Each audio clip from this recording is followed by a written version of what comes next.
Hello বন্ধুরা, আমি সায়ন্তিকা আর review আমার আরেকটা মিনি ব্লগে তোমাদের সবাইকে স্বাগত।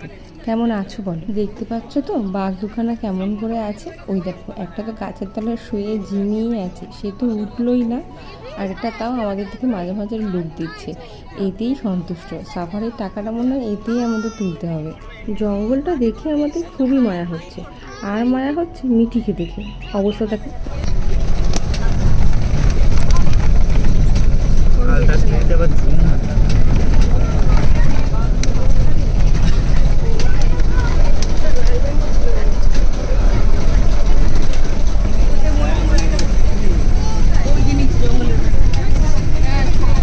বাঘ দেখেছো?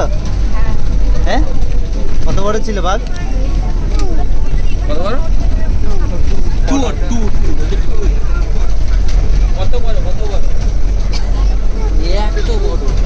হ্যাঁ, কত বড়? কত? দুটো হাতে।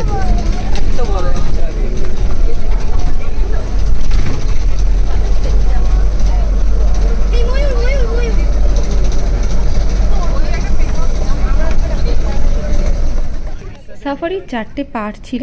একটা হচ্ছে তোমার টাইগার সাফারি, একটা ডিয়ার সাফারি, একটা বিয়ার সাফারি, একটা লায়ন সাফারি। কিন্তু সাফারির থেকে অনেক বেশি জন্তু জানোয়ার বাইরে ছিল, যেগুলোকে আমরা ঘুরে ঘুরে দেখছিলাম। এই সাফারিতে আসা মানে আমার মনে হলো সময়ও নষ্ট, টাকাও নষ্ট। দুটো বাঘ এরকমভাবে মুখ উঁচু করে দেখার থেকে আমার মনে হয় বাইরের বাঘগুলো অনেক বেশি সুন্দর। তবে সাদা বাঘগুলোর সাথে এই বাঘগুলোকে রাখা হয় না, কারণ নাকি একবার খুব ঝামেলা হয়েছিল, মারামারি হয়ে গেছিলো দুটো বাঘের মধ্যে। ওই জন্য আমরা এই বাঘগুলোকে এখানে দেখতে পাচ্ছি না। তবে সাদা বাঘ মনে হয় এখনও নন্দনকাননে নেই, জানি না। একটা সাফারি শেষ হয়ে গেছে, আরেকটা সাফারি ঢুকছি আমরা। এরকম করে 4টে সাফারি ক্রস করেছি। লায়নগুলো দেখেছি, ভাল্লুক দেখেছি, আর দেখেছি যেটা হচ্ছে সাম্বার হরিণ, দু একটা দেখেছি। আর বেশিরভাগটাই হরিণ দেখেছি, আর প্রচুর ময়ূর দেখেছি। এই দেখো, এটা হচ্ছে লায়ন। সব সাফারিগুলোকে রেকর্ড করা হয়নি, কারণ চোখের দেখা দেখতে দেখতে ফোনে রেকর্ড করতে ভুলে গেছি। তবে লায়নগুলোকে দেখে সত্যি মায়া হচ্ছে। বেচারাটা যেন মানে প্রচণ্ড পরিমাণে ভেঙে পড়েছে, সুগার হয়েছে, সুগার পেশেন্টে যেমন হয় না। এই দেখো, এই দেখো, এই দেখো, রাস্তার মাঝখান থেকে ডিয়ার যাচ্ছে এপার থেকে ওপারে, কি ভালো লাগছে দেখতে। আর এই ডিয়ার সাফারিতে প্রচুর ডিয়ার দেখেছি আমরা।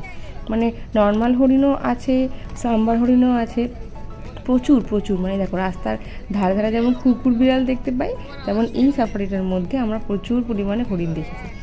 আর একটা জায়গায় যেখানে গাড়িটা দাঁড় করেছিল খানিকক্ষণের জন্য, সেখানে ওরা জল খেতে এসেছিলো ওই টাইমটাতে। তো ওই টাইমটাতে জল খেতে এসেছিলো বলে প্রচুর হরিণ একসাথে দেখতে পেয়েছি। ময়ূর ছিল, এই দেখো খেতে এসছে, জল খেতে এসছে। এই টাইমটাতে খাবার টাইম ছিল। ব্যাস, আজকের সাফারি আমাদের এইটুকুনি শেষ। আর জীবনে সাফারি করব না, এক্সপিরিয়েন্সটা খুবই খারাপ আমার কাছে। তো তোমরা যদি কেউ সাফারি করতে চাও, আমি বলবো প্লিজ যেও না, তোমরা নর্মালি ঘুরে ঘুরে দেখো। তারপরে অনেক বছর আগেকার যে আমাদের পূর্বপুরুষরা আছে, তাদের সাথে খানিকক্ষণ ধরে দেখা হলো। আমরা যাচ্ছিলাম হাতি দেখার দিকে, মানে যেখানে হাতি জায়গাটা আছে, হাতি আছে। তো সেখানে যাওয়ার পথে প্রচুর পরিমাণে বাঁদর দেখতে পেলাম। এই বাঁদরগুলো চিড়িয়াখানার বাঁদর নাকি এমনি নর্মাল গাছে যে বাঁদরগুলো ঘুরে বেড়ায় সেই বাঁদর জানি না। তবে এরা আমাদের খুব ভালোভাবে ওয়েলকাম করলো। কেউ কেউ চিপসের প্যাকেট দিচ্ছিলো, কেউ কেউ বিস্কিটের প্যাকেট দিচ্ছিলো, সবাই যা যা দিচ্ছে ওরা নিয়ে নিচ্ছে। হাতিগুলোকে দেখো সেই কোথায় রেখে দিয়েছে। আমি যখন ছোট ছিলাম, মানে মিঠির থেকে একটু বড় আর কি, তখন যখন এসলাম হাতিগুলো এইখানটায় ছিল। এই যে দেখছো পরীক্ষাটা, এর সামনেই ছিল। আর একবার আমাদের যখন আমরা এসেছিলাম তখন আমি অনেক ছোট, বাপি আমাদেরকে বলছিল যে হাতিয়ে খাওয়াবি। তো হাতির ওখানে যে হাতির লোকগুলো খাওয়াচ্ছিল না, ওই ছোলা দিচ্ছিল। তো বাপি বললো ছোলা খাওয়া বলে আমার হাত থেকে ছোলা খেয়েছিল। মানে ওরা এতটাই কাছে ছিল, এখন অনেকটা দূরে পাঠিয়ে দিয়েছে। আর এত ভিড় এখানটাতে, বাবারে বাবা, হাতি দেখার এত ভিড়। তবে একটা দুটো 3টে হাতি ছিল, এখন জানি না কটা হাতি এসছে। মিঠি হাতি দেখার শেষ, এবার ওই বড় টুপিখানা মাথায় দিয়ে এগিয়ে চলেছে। আমাদের মোটামুটি নন্দনকাননটা ঘোরা হয়ে গেছে, কিন্তু এত গরম লাগছে যে আর কেউ একটা মুহূর্ত থাকতে চাইছে না। তো সবাই আতাই চলো, বাড়ি যাবো, বাড়ি যাবো, হোটেল যাবো, এরকম করছে। তবে হ্যাঁ, ফেরার পথে একটা জিনিস আমরা দেখলাম, যেটা দেখে সত্যি মনটা ভালো হয়ে গেল। এই হচ্ছে রয়্যাল বেঙ্গল টাইগার। দেখো, দুখানা আছে, ওইদিকে একটা আর এইদিকে একটা। এরা সাফারিতে নেই, কিন্তু নর্মাল আমরা ঘুরে ঘুরেই দেখছিলাম। এইটা দেখার মজা আছে, এরা কি সুন্দরভাবে ঘুরে বেড়াচ্ছে। আর এদের গায়ের রঙটা দেখো একদম টকটক করছে হলুদ, মানে এত ভাল লাগছে। ওই সাফারির বাগের থেকে মনে হয় এই বাঘগুলো দেখা অনেক বেটার। গরমে কষ্ট করে এসি বাসে চড়ে আমরা গেছি ঠিক কথা, কিন্তু আমার মনে হয়েছে একদম ফালতু। চলো এখান থেকে আমরা ব্যাক করব গাড়ির দিকে। নন্দনকাননের এই ব্লগটা আজকে আমি এখানেই শেষ করছি। ভালো লাগলে অবশ্যই লাইক আর শেয়ার করে দিও। আর এরকম ভিডিও রোজ পেতে গেলে আমার চ্যানেলকে সাবস্ক্রাইব করে রাখো।